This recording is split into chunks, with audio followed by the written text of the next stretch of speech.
സ്ത്രീകൾ കണക്ക് നോക്കണം, ആഭരണം. അതിപ്പോ പറയുമ്പോ വലിയ ചർച്ചയാണ്. നിങ്ങളൊക്കെ എന്തിനാ കൊള്ളുക എന്നാണ്. ഞങ്ങളൊക്കെ ഒരുപാട് കൊടുത്തു പോയില്ലേ മൗലവി എന്നാണ് ഒരാളുടെ കമന്റ്. ഇപ്പോഴല്ലേ മനസ്സിലാകുന്നത് ആഭരണമായിട്ടുണ്ടാക്കിയ ഒരൊറ്റൊന്നിനും സക്കാത്ത് വേണ്ടത്രയെന്ന്. അങ്ങനെയല്ലേ ഒരു മൂല്യരിപ്പ് നമുക്ക് ഫത്വ തന്നിട്ടുള്ളത്. അഭിപ്രായ വ്യത്യാസങ്ങൾ ലോകത്തില്ലാത്ത വിഷയമുണ്ടോ പ്രിയമുള്ളവരെ? ഞാൻ പറയട്ടെ, ഇതെന്റെ വകയായി പറയുന്നതല്ല. മഹാനായ നബി സല്ലല്ലാഹു അലൈഹി വസല്ലമയിൽ നിന്ന് സ്ഥിരപ്പെട്ടു വന്നിട്ടുള്ള ധാരാളം ഹദീസുകളിലൂടെ നോക്കുമ്പോൾ ആഭരണത്തിന് സക്കാത്ത് ഉണ്ട് എന്ന് പറഞ്ഞ പണ്ഡിതന്മാരുടെ അഭിപ്രായമാണ് പ്രബലം. അതാണ് പ്രബലം. കാരണം ഏതെങ്കിലും ഒരു മദ്ഹബിനെ പിൻപറ്റിയിട്ടോ ഏതെങ്കിലും ഒരു മദ്ഹബിനെ പിൻപറ്റാതെയായിട്ടോ അല്ല ഈ പറയുന്നത്. കൊടുക്കണം എന്ന അഭിപ്രായമുള്ളവരും കൊടുക്കേണ്ട എന്ന അഭിപ്രായമുള്ളവരും നിലനിൽക്കുമ്പോൾ പ്രബലമാക്കുവാൻ നമ്മുടെ കയ്യിലുള്ള ഏക അളവുകോൽ എന്താണ്? ഖുർആനിൽ വല്ല സൂചനയുമുണ്ടോ? മുത്തു മുസ്തഫയുടെ വചനങ്ങളിൽ വല്ല പ്രത്യേകമായ പരാമർശങ്ങളുമുണ്ടോ?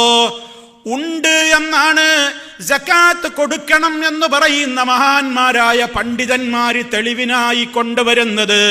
അതിന്റെ അടിസ്ഥാനത്തിൽ നോക്കുമ്പോൾ ആഭരണത്തിന് സക്കാത്ത് ഉണ്ട് എന്ന പക്ഷം തന്നെയാണ് പ്രബലമായത്. അതുകൊണ്ട് അത് കൊടുക്കുക. ആ വിഷയത്തിൽ യാതൊരു സംശയവും വേണ്ടതില്ല. കൊടുക്കുക. ഇനി ആഭരണത്തിന് സക്കാത്ത് ഇല്ല എന്നാണ് സങ്കല്പിക്കുക. എന്നാ പരലോകത്തെത്തിയാൽ എന്തിനാ കൊടുത്തു എന്ന് വെച്ചിട്ട് നമ്മൾ ആരെയും നരകത്തിൽ വിടൂല. എന്തിനാ കൊടുക്കാൻ പോയി? അപ്പോഴേ പറഞ്ഞില്ലേ കൊടുക്കണ്ട. 200 പവനുണ്ടെങ്കിലും എത്ര കിലോ ഉണ്ടെങ്കിലും കൊടുക്കണ്ട എന്ന് പറഞ്ഞിട്ട് എന്തിനു കൊടുത്തു? അല്ലാഹു ചോദിക്കൂല. നേരെ മറിച്ച് ആഭരണത്തിന് സക്കാത്തുണ്ട്.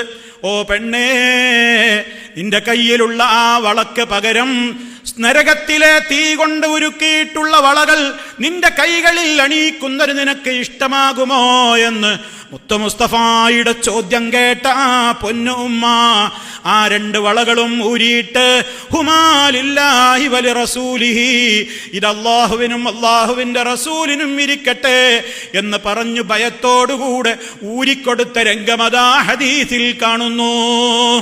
പരലോകത്തെത്തിയിട്ട് ഇനിയിപ്പോൾ അവിടെ ഉണ്ട് എന്ന് പറഞ്ഞാൽ എന്നാ പടച്ചോനെ ചിന്ന ഭൂമിയിൽക്കൊന്ന് പറഞ്ഞേക്ക്. ഞാൻ മറ്റേ മൗലിയുടെ പ്രസംഗം കേട്ടിട്ടാണ് കൊടുക്കണ്ടെന്ന് വെച്ചത്. ഇപ്പൊ കൊടുക്കണല്ലേ, എന്നാ ഒന്ന് ഭൂമിയിൽക്കൊന്ന് പറഞ്ഞേക്ക്, ഞാൻ കൊടുത്തിട്ട് വരാം. അതവിടെ നടക്കുവോ? നടക്കൂല. അങ്ങനെയെങ്കിലും ചിന്തിച്ചിട്ട് നമ്മൾ എന്ത് ചെയ്യുക? ആഭരണത്തിന്റെ സക്കാത്ത് കൊടുക്കുക. അതിലൊരു വീഴ്ചയും വരുത്തരുത്.